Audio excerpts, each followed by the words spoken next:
I cannot believe how much of a difference that is. Look at that hole. Oh my gosh, long tail casting can literally change your project from frumpy to professional. That's crazy. Hey girl, hey, welcome in. If you are like me, you've been knitting for a while and maybe you've been casting on, not really paying attention to casting on, girl, I got you. That has been me. Get your knitting needles. Or if you're new to knitting and you just want to learn, you don't have needles yet, go ahead and grab a pin. You do not need knitting needles, but this is essential to learning. Go ahead and get scissors as well. I personally have been casting on wrong for years and years and just figured out why all of my projects didn't look so good. Get some yarn and let's get started. Now, for this long tail cast on, you're gonna have to, let's say that we wanna cast on 10 stitches and we don't know how long we want the yarn to be. We don't know how long 10 stitches are. I can't guess that. If you can, you get extra points, but I cannot. So a technique that I learned is we're going to guesstimate. We're just gonna take our yarn and wrap it around our needle or pin 10 times. So just wrap it around 10 times. There's no real technique with this, just wrap it around. Actually, in this video, I do an 11th wraparound, trying to be cute, but also I want to give myself room because if we misjudge this, then we won't have enough yarn to really cast on what we need. So I'm counting those 10 stitches plus the last one, the 11th. And then I'm giving myself a little bit of room here, a few centimeters down, and that's gonna be the yarn that we need for our 10 stitch cast on. You will see a cast on in every single project. So now this is what we have. Let's make a slip knot. So we're going to take the yarn into our first two fingers, thumb and pointer, and we have to cross it and make a loop. Now, this is not the right loop. You can see I'm confused. We have to cross it so that the yarn that is free is closest to us. That's there in the left hand. Then bring it through the loop and we have a slip knot. Tighten it up there by making the ends nice and tight. Now the yarn that is free, not attached to the yarn ball, should be facing you. So if you have to switch it around on your needle, you can do that. Make sure the yarn that is free is facing you and then tighten it up so it's a stitch. That is our first stitch here. Okay, so now to cast on, give me that thumbs up, give me a like. You'll see I have the yarn bunched up in my hand and I'm bringing my thumb around and up. Okay, so I'm gonna do this again, around and up. So I have that left hand and I'm making like a thumbs up like here, thumb goes around and up. Now with my needle, I'm gonna touch the end of my thumb bone right there and then drag the needle up. So I catch that stitch, okay? One more time, take the needle, tap the end of the thumb bone, drag up, okay? I don't know if it's the end of the thumb bone. Don't come for me, I'm not in anatomy.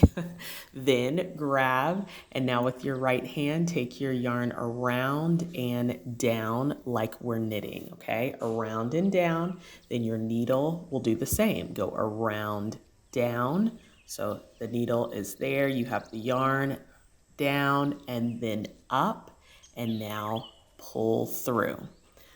Girl, did you get that? Let's do it again. If you didn't, we now have two stitches. So let's make that thumbs up here. Thumb goes around the yarn, easy enough. Then with the needle, touch the end of that thumb, drag it up, okay? Then put the needle in your left hand. With your right hand, yarn goes around the needle and down. I'm doing it wide so you can really see it. Then the needle is gonna catch that yarn you just brought around, drag up, good. The yarn will come off of the needle and you pull through. We now have 3 stitches. So this is really it. Like, you bring that thumb around, you drag the needle down, touch the thumb bone, you drag the needle up. There we go. And then yarn over the needle, right hand. And then now drag the needle down. And then back up that stitch comes off. Okay, so yep, we're dragging it up. And the reason that I said in the beginning you could do this with a pin is because we're not knitting yet. So if you are not an experienced knitter, maybe you don't have your needles with you, but you want to learn, yes, you can use your pin. We're doing the same exact motion, yarning over as you see here, dragging up and around. You can do the same thing if you just want to practice. Sometimes it's good. Now look here. You can see this stitch is not quite right. There's like a crossover here. I'm going to take that stitch and move it over so that everything is separate. You don't want the stitches starting to make X's on your needle. You want them all to be their own stitch, all on their own. So if you ever see those X's or crosses, just move it over. This is something that if you hurry and don't do it right, it isn't good. You will have to go back, and believe me, when you're casting on, this is either the bottom of your project or the top of your project. Let's say you're making a sweater, you're starting at the bottom up, or you're making a sweater, you're starting at the shoulders or the neckline.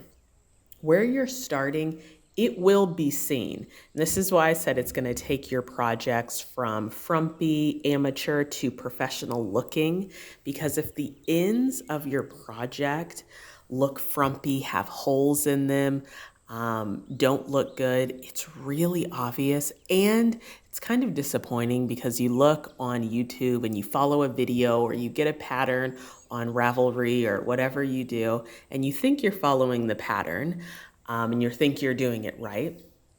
But if you do not start the project strong and right, there is major differences of how your work will look. So look, now we have all of our 10 stitches and we did it the right way. So let me go into detail. This little swatch that I made here, this is long tail cast on. You see how crisp it is, how tight it is. We have garter stitch and then stockinette stitch here. You see how, is it stockinette? Well, anyways, you see how tight and beautiful that is. This is when I did a lazy cast on that I'm not even going to show you because I don't want you to know. But look, it's wider.